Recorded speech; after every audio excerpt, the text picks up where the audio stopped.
janganlah kita menceritakan orang alim seperti kita menceritakan orang sakti. Ini saya kira sebuah persepsi yang harus dikenal.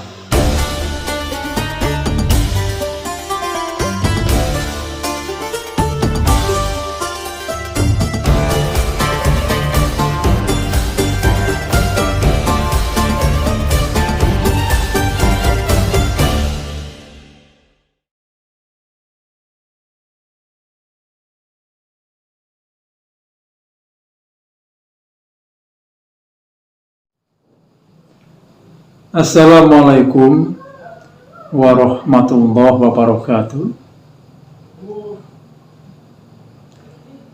Selamat malam saya ucapkan untuk teman-temanku semuanya, khususnya yang selalu setia mengikuti postingan di channel Nuansa ATP ini. Untuk teman-teman, saya ucapkan banyak terima kasih. Seperti biasa, izinkanlah saya untuk mengajak teman-teman ngobrol, berbincang-bincang. Ya, walaupun sekedar obrolan, ya, sekedar sebuah perbincangan, tapi saya tetap berharap bahwa apa yang saya obrolkan, yang saya jadikan bahan perbincangan dalam channel saya ini tetap akan memberikan sebuah manfaat bagi kita semuanya. Dan untuk kali ini saya ingin mengajak teman-teman semuanya berbincang-bincang tentang sebuah fenomena yang saya cermati kental terjadi di masyarakat. Apa itu teman-teman semuanya? Kita mencermati ada sebuah kesalahkaprahan atau minimal sesuatu yang kurang tepat ketika masyarakat kebanyakan bercerita tentang orang alim, tentang ulama dan tokoh-tokoh agama pada umumnya,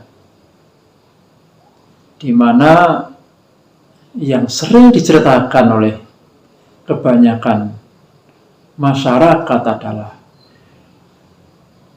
lebih banyak mengenai hal-hal yang bersifat supranatural, kemampuan supranatural ataupun karomah yang dimiliki oleh seorang tokoh, oleh orang alim, ulama, dan tokoh-tokoh agama. Memang hal ini sudah menjadi hal yang lumrah, menjadi kebiasaan yang memang selalu menarik, selalu asik untuk diceritakan.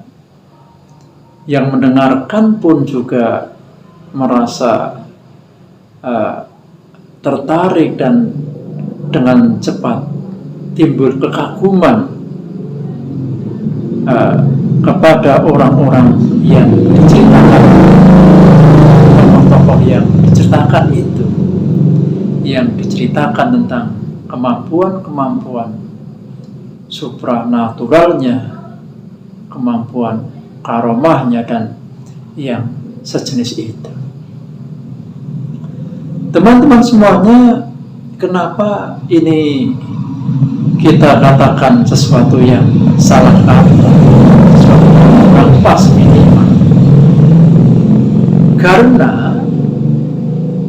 kalau hal-hal yang semacam ini yang terus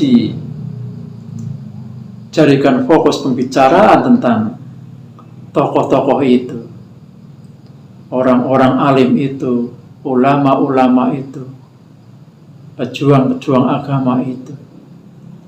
Ini bisa menimbulkan sebuah persepsi yang salah, yang bisa menjadikan masyarakat salah dalam mengukur tentang ketokohan seseorang.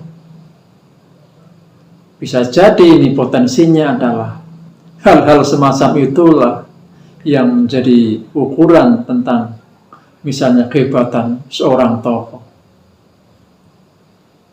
Iya, bisa jadi nanti timbul persepsi di kalangan masyarakat bahwa semakin seorang tokoh memiliki kemampuan supranatural yang semakin hebat, mempunyai karomah yang semakin luar biasa, maka dengan begitu semakin hebat pula, semakin tinggi pula derajat ketokohan seseorang. Nah, ini tentu saja menjadi sesuatu yang kurang pas kalau kita akan menjadi sesuatu yang lebih kurang pas kalau kita lihat akibat lebih jauhnya lagi. Nah, kalau orang memandang ketokohan seseorang ya dari sisi-sisi kemampuan supranaturalnya itu, ini kiranya berpotensi untuk menumbuhkan bibit-bibit pemujaan yang berlebihan, pengkultusan, bahkan pengkeramatan, mengkeramatkan seorang tokoh, menganggap tokoh sebagai sosok yang mempunyai kekuatan-kekuatan supranatural yang pada ujung-ujungnya bisa dimintai bantuannya, bahkan sampai si tokoh itu meninggal dunia, di dalam makamnya masih diharapkan tentang bantuan dari sisi kekuatan supranaturalnya itu, kekuatan gaibnya itu, kekuatan karomahnya itu untuk membantu orang-orang yang masih hidup. Inilah teman-teman semuanya kenapa kita katakan menceritakan tokoh-tokoh ya semacam orang alim, ulama dan tokoh-tokoh agama dengan memfokuskan sisi-sisi kemampuan supranaturalnya ada sesuatu yang kurang tepat. Teman-teman semuanya, ketika kita menceritakan seorang alim, ulama dan tokoh agama itu, tentu saja kita tidak hanya sekedar menceritakannya, tapi kita berharap dari cerita kita itu kita akan bisa menghadirkan sebuah inspirasi, sebuah ketauladanan yang bisa menjadi panduan bagi kita untuk mencontohnya. Ya. Oleh karena itu akan sangat tepat kalau bercerita tentang orang alim, ulama dan tokoh-tokoh agama mestinya lebih terkait dengan masalah-masalah keilmuan, masalah-masalah akhlak dan perilaku, masalah-masalah sejarah perjuangannya. Bagaimana kita lebih tepat menceritakan seorang alim dari sisi kedalaman ilmunya, bagaimana sejarah perjuangan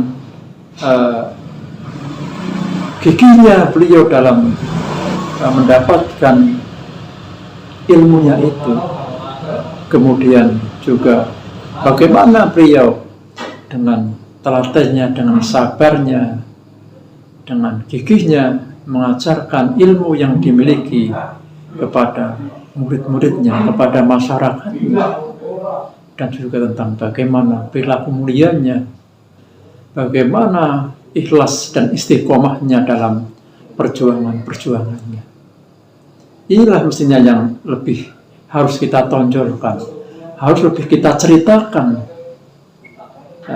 sehingga di sini kita mendapatkan sebuah inspirasi, sebuah keteladanan, sebuah contoh yang bisa kita tiru, bisa menimbulkan motivasi kita untuk mencontohnya. Sangat berbeda kalau kita hanya menceritakan sisi-sisi kemampuan karunia yang jelas itu tidak akan mungkin bisa dicontoh oleh orang-orang biasa, karena hal itu memang khusus diberikan oleh Allah Subhanahu wa Ta'ala kepada orang terpilih. Oleh karena itu, saya lagi, marilah kita buka sebuah paradigma baru, cara pandang baru terhadap tokoh-tokoh agama, ulama, orang-orang alim. Sekali lagi, janganlah kita menceritakan orang alim seperti kita menceritakan orang sakti. Ini saya kira sebuah persepsi yang harus dibenahi. Sekali lagi, kita harus mampu mengubah cara pandang yang lama. Kita harus lebih banyak menceritakan tentang orang alim, ulama, dan tokoh-tokoh agama adalah seputar masalah keilmuannya, masalah keluhuran perilakunya, masalah perjuangannya. Sehingga dengan menceritakan hal itu, saya lagi kita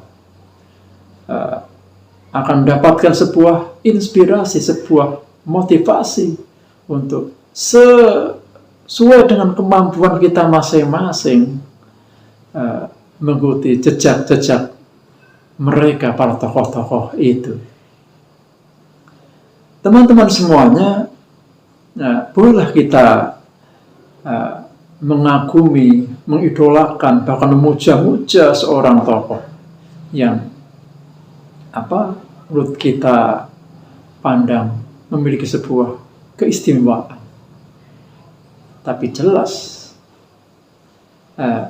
pemujaan kita, rasa kekaguman kita tidak boleh sampai berpotensi pada hal-hal yang kurang tepat, seperti pemujaan yang berlebihan, sebagaimana telah di awal saya ceritakan. Karena saya yakin, seyakin-yakinnya, seorang alim, ulama, dan tokoh-tokoh agama yang dalam kehidupannya selalu diwarnai dengan jiwa keikhlasan, tidak akan mungkin mengharapkan dari para pengikutnya, dari murid-muridnya, dari masyarakatnya untuk dipuja-puja.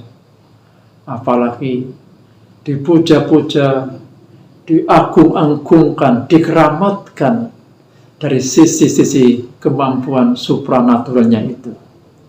Seorang alim, ulama, dan tokoh-tokoh agama pasti lebih menginginkan bahwa ilmunya dipahami oleh masyarakat, dipahami oleh santri-santrinya, kemudian juga bisa diamalkan oleh mereka semuanya, dan juga dikembangkan, disebarluaskan, diajarkan kepada orang-orang yang belum mengetahuinya.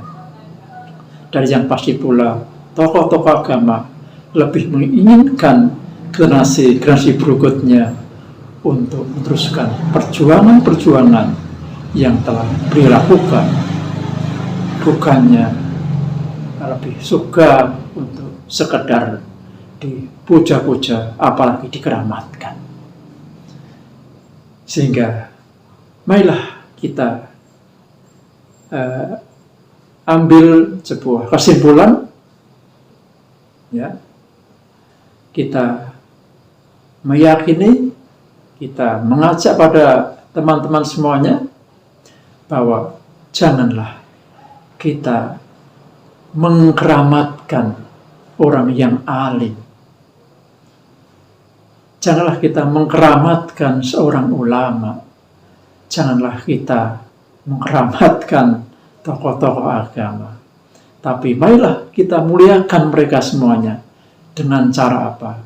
Dengan cara kita memahami pandangan-pandangannya, ajaran-ajarannya, tuntunan dan nasihatnya, melaksanakan dalam kehidupan kita, mengajarkan kembali orang-orang yang ada di sekitar kita, dan yang pasti dengan kita berusaha sesuai dengan kemampuan kita masing-masing untuk meneruskan perjuangan mereka.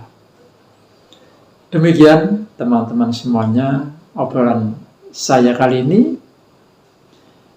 Kembali saya berharap semoga ada manfaatnya, dan bila ada hal yang salah, saya tidak hanya mohon maaf, tapi saya mohon untuk diingatkan dan diberi masukan pembenaran. Akhirnya, Assalamualaikum warahmatullahi wabarakatuh.